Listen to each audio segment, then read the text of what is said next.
This building looks like a Greek temple from ancient Athens. But no, it's not in Greece, it's in Germany. And it was built long before Germany even existed. This is Valhalla.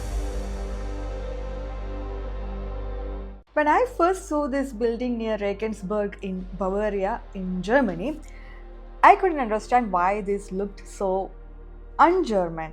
Because when you think of Germany, you think of medieval towns, castles, and even Berlin. You won't think of something that looks like the Parthenon. But Valhalla was not an accident, it was built with purpose.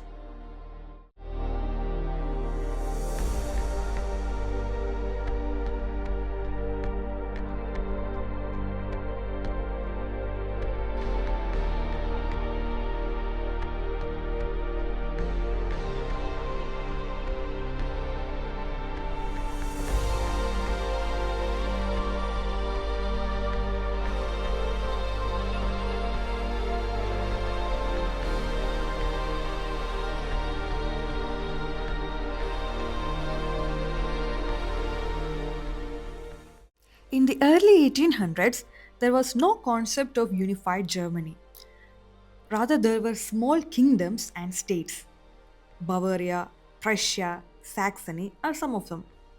They all spoke the same language, they had a shared culture and a shared literature, but politically they were all divided. Now, after the Napoleonic Wars reshaped Europe, many people began asking, who are we as a people?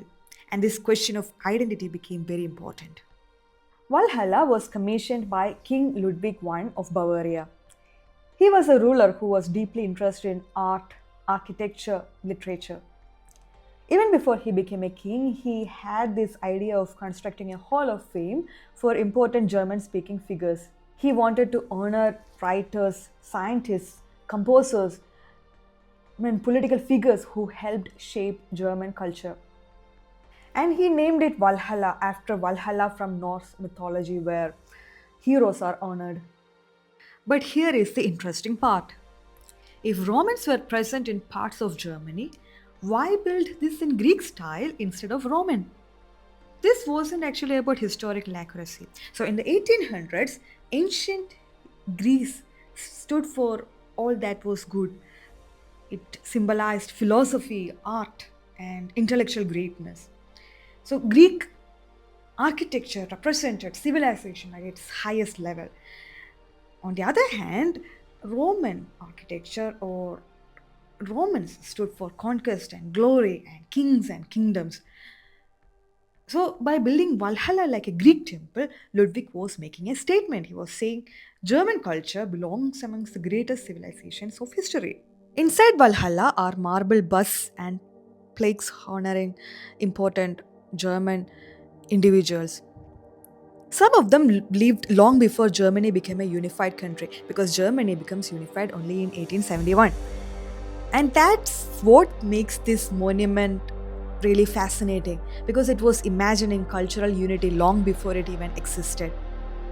As I stand in front of Valhalla on the banks of River Danube, I realize some things. Many a times nations are built through wars and politics, but sometimes they begin as ideas, and Valhalla is one of those ideas.